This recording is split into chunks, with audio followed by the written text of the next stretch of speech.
Right, it's Sunday the 9th of May and we are back fly fishing on Rutland Water. I'm fishing in a spot I've never fished before. This spot is called Transformer. That's because there's an electricity substation just further up the bank.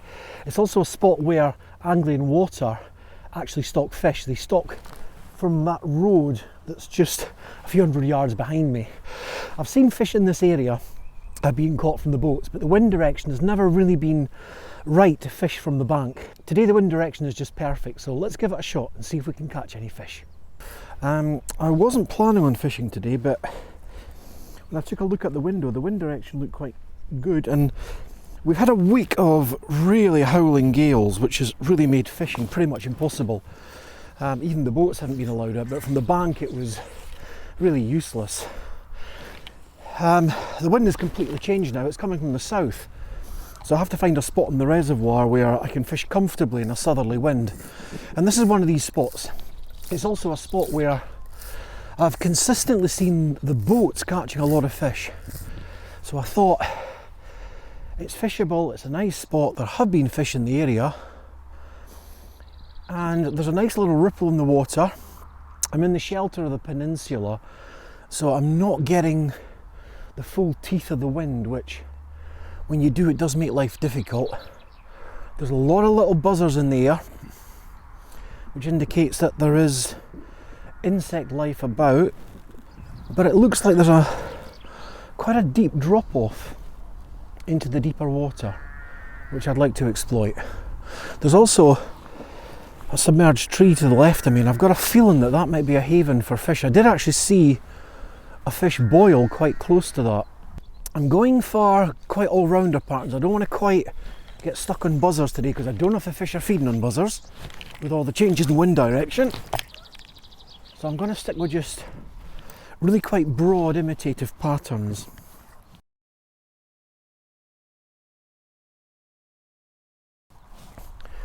And see if I can pick up a fish. Usual tactics. I'm fishing a floating line. I'm just letting the flies come around on the drift at the moment, because if I am fishing a drop off into deep water, there may be some fish there. And the nice thing about doing this is you throw the flies out and they gradually sink through the water. So although it looks like I'm doing nothing allows the flies to fish a number of different layers in the water. I'm quite hopeful today.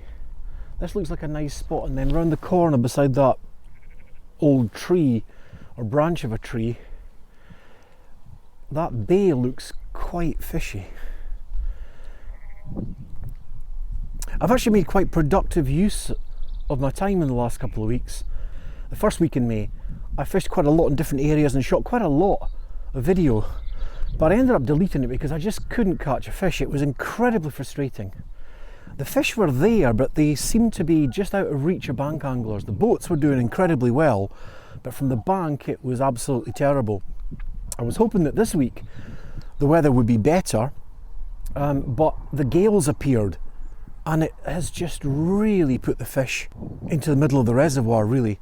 But actually the banks have been pretty much unfishable. I have no desire to go out and fish in a howling gale. That's the kind of decision that ultimately ends up in having flies hooked in various parts of your anatomy, which has happened to me twice, and it's not a lot of fun having to go to Rutland Memorial Hospital and asking the nurse to take a fly out of your face or your hand, because I've had both of those. The other thing I did when I was analysing my videos was I realised how much time I spent untangling leaders. So I decided that I needed to do something slightly different. So I tied up lots of casts using spools that are designed to hold sea fishing rigs. And the idea was that although I couldn't get fishing, I was able to spend the time really creating about 9 or 10 different cast rigs so that I could go out for a day's fishing and not have to untangle a fly. If the line gets untangled, I just basically take it off and put a new one on. Now it does look fishy, but there's been no action, obviously. You know I'm impatient. I have a feeling that if there's going to be fish, it's going to be closer to that point.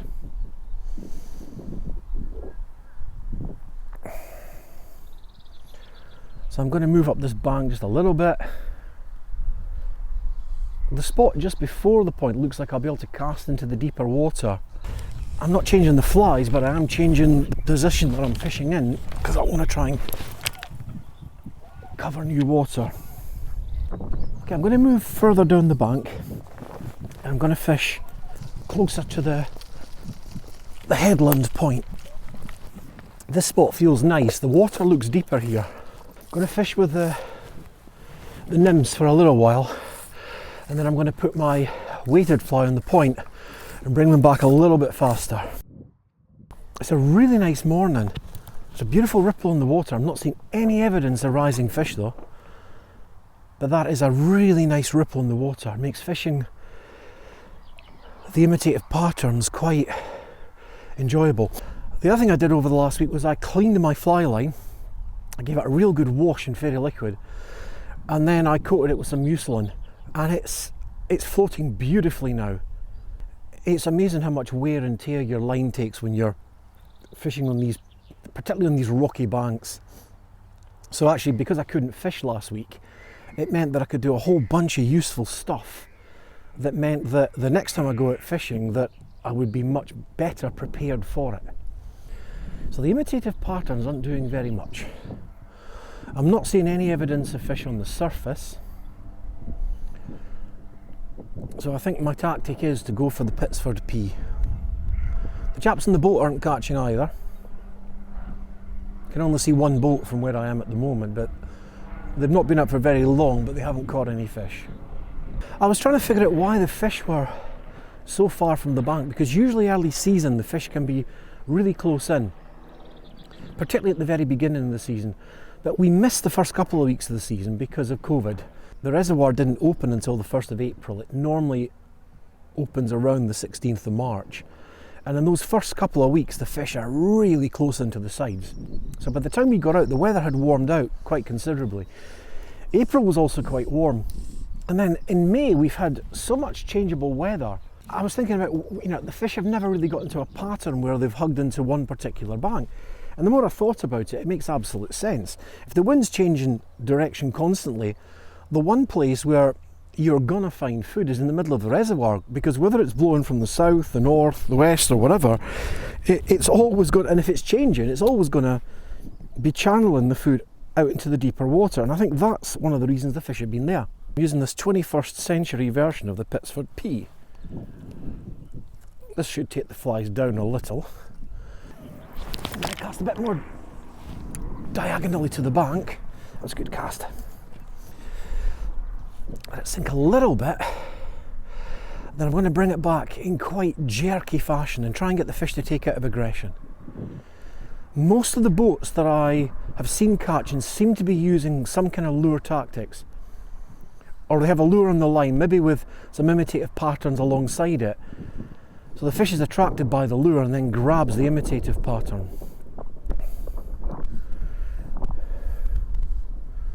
They also seem to be catching more on sinking lines and floating lines. So it feels like the fish are not only in the deep water, they're actually quite far down in the water, which obviously makes bank fishing difficult.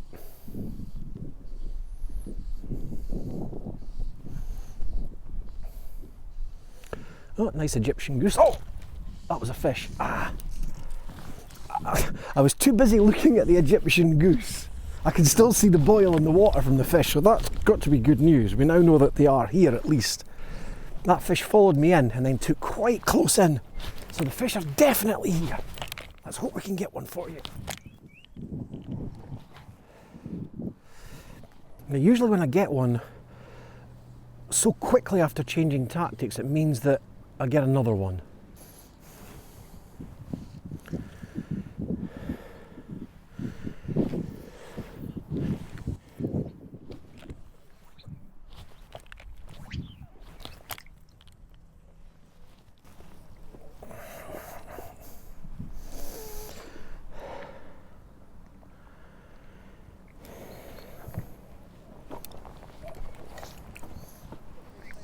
As usual, I'm going to move along the bank just a little bit. That was definitely a take though. I saw the boil of the fish quite close in as well. That's got to give me a bit of hope.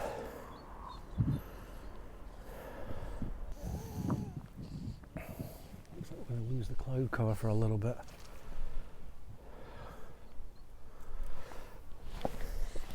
The wind's quite variable, but when it's blowing, it's actually quite helpful to the cast. That was nice because there was a really nice gust that came up just as I casted, which meant I got out quite far. And then the cloud cover came over, which was fabulous. Now I've let that fly drop a little bit. Sometimes the fish will take as the fly just sinks through the water. And now I'll do my variable speed retrieve.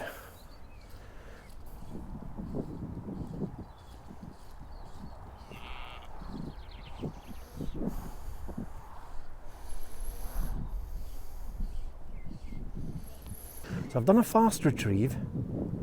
The next one I'll do is I'll try a slow retrieve.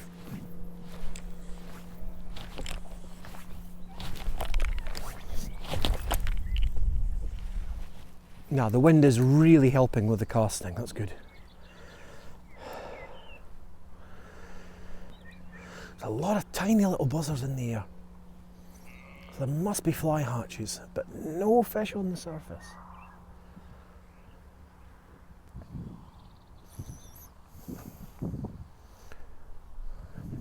That was a fish, just rose. First one I've seen on the surface. And it was back up again. Again! It's probably just further out than I'm casting. These fish are not close in. I really do like this point. Whether or not I catch fish or not is irrelevant. I think I will come back here. I can see that I'm getting into reasonably deep water quite close in. There's a very sharp drop off here. The positive thing now is because I've seen fish rising, I do know that there are fish in the area. And that's a positive. That's a definite positive.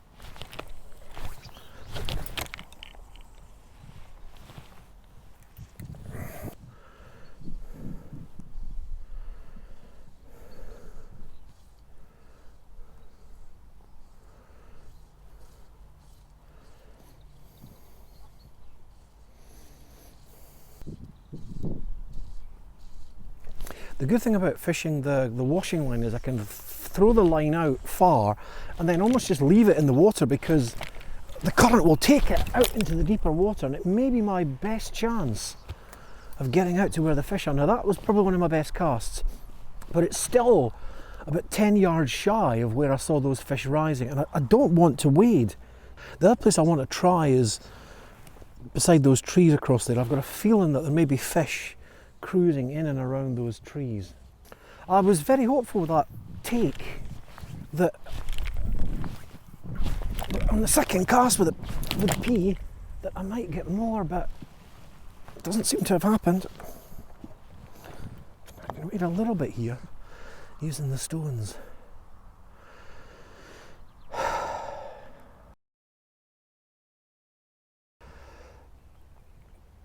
It means that I'm fishing deeper in the water, but quite slowly. So if the fish are feeding on buzzers but they're further down, then I'll attract them.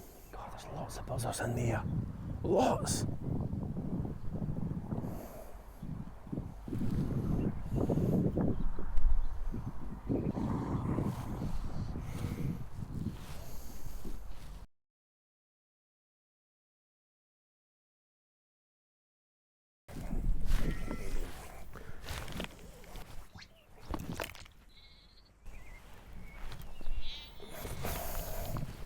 Right, I'm just leaving this, I'm not going to touch it. I'm going to let those flies sit in the surface film and do nothing.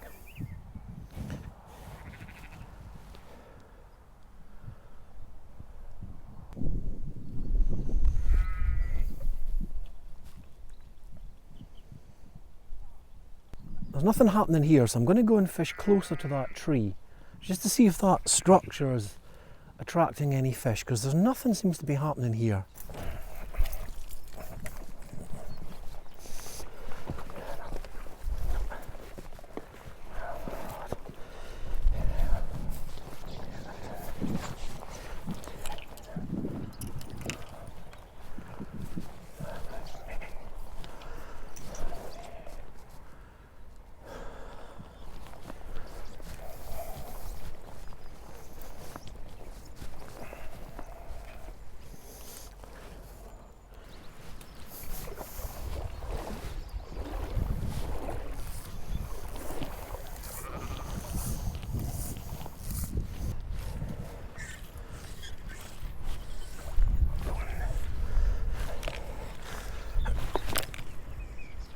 The wind is actually quite good here for casting, because I can kind of get it into the deeper water and then just let the fly come around.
Now the way that the ripple is flowing here is much more natural. It's getting some momentum from further back in the bay and then coming out into the main water. Now that means that there's a chance that fish might be kind of cruising up those wind lanes. That's certainly my hope anyway.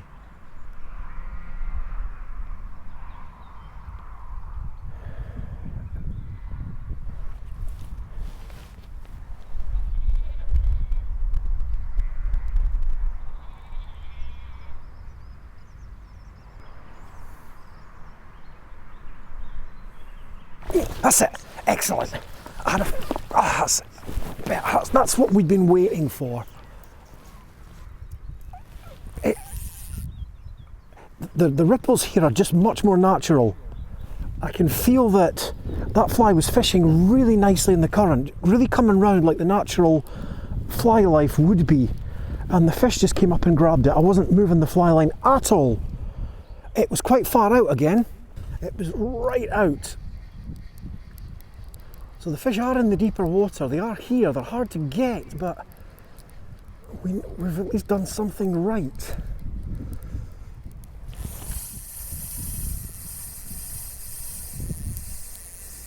Actually, this fish is running quite well. I don't know if it's big or small or indifferent, doesn't really matter. They all count, and it's been a hard week. I'm just delighted to have finally hooked one. Now if this comes off I don't really care because I'm going to let it go anyway, but I'm just delighted that I've been able to hook a fish. And on the buzzers, again I've been seeing buzzers everywhere, so I had to believe that the fish would be feeding on the buzzers that are hatching in the water. But my confidence has been so low I didn't actually bring my net into the water with me, which is a mistake. That's a real bad mistake. I want to just get this one in so we can see what fly it's on. It's on the top buzzer, I think. So again, very high up in the water. At last we've got a fish for you. I really was starting to lose hope.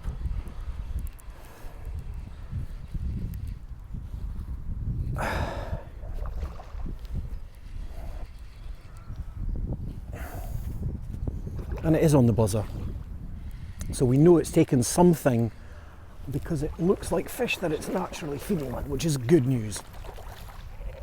It's got a nice tail on it as well.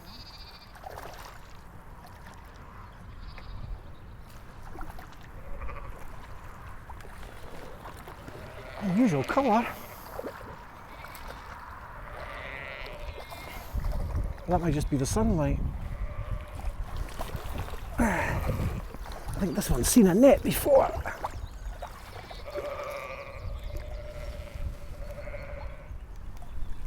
There we go. Oh, at last. That's a really nice fish. That one's probably around 2.5 to 3. It's taken the buzzer right in the scissors. Really lovely silver fish as well. That's a lovely looking fish. Look at the tail. It's got a really long tail. Now that's an overwintered fish. Silver in the tail here indicates this is an overwintered fish. Now it's been well revived in the net, so we can let it get back nice and easily. Come on. There we go. And there it goes, nicely back into the water. And again, it's been the tactics that have worked well in these type of conditions. The buzzers suspended just beneath the surface. That was a very, very strong take. There was no messing about. It grabbed the fly very aggressively. So let's see if we can get another one. My confidence is back at last. I mean, we all get bad periods of fishing. Now, you have no divine right to catch fish. And I think the trick is just to keep going, but 9 times out of 10 it's down to the weather. There's nothing you can do about the weather. And if the weather is making the bank spots almost unfishable, then there's absolutely nothing you can do about it. I had a very interesting chat with John Wadham. I bumped into him when I was down at Green Bank, and I just said that I really appreciated his book, that I've used it for years.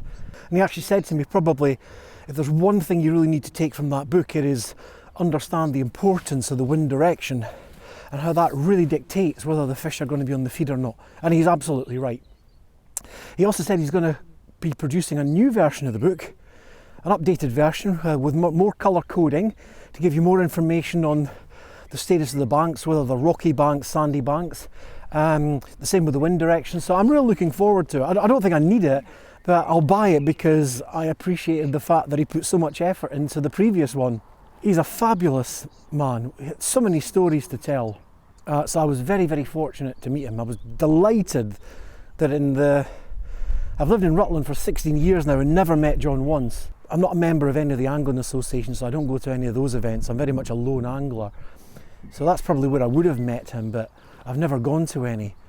So it was, I think, quite apt that I met him on the banks of Rutland Water. And he's a lovely man. I hope if you ever see a white van around the edges of the reservoir or parking spots, it's probably John, because his van has an entire fly tying kit in the back of it that he uses to tie up whatever insects are on the bank that particular day. I mean, that's dedication for you. It really is. I don't think I could ever go that far.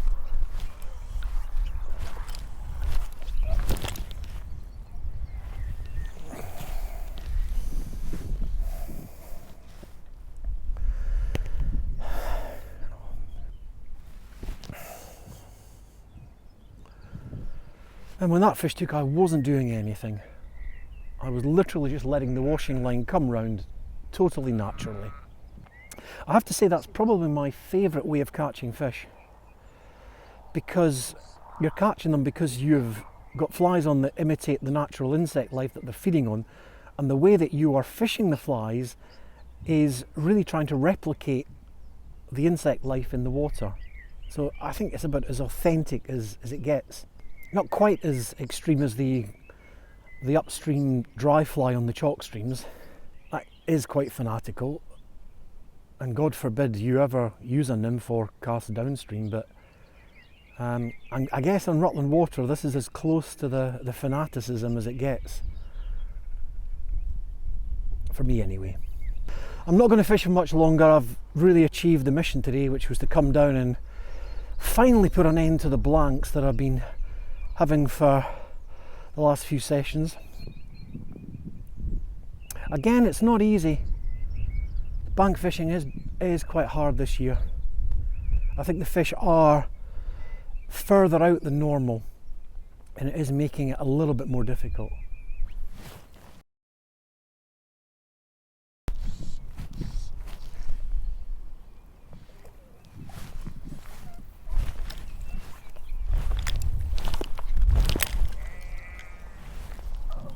I was lucky there was a big gust of wind just as I threw the fly out.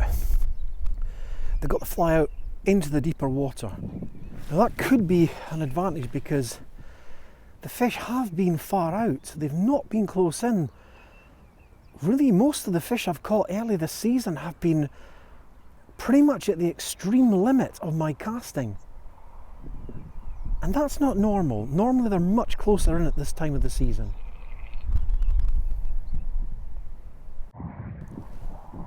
Okay, I'm going to retrieve this and then we'll call it a day. It's been a really nice morning and I'm just glad that I've actually been able to fish a completely new spot and catch a fish. Well, thanks for joining me. It's been another lovely morning fly fishing on Rutland Water and finally being able to reward you with a fish, and even better than that, a fish in a spot that I have never fished before. So thanks for coming out.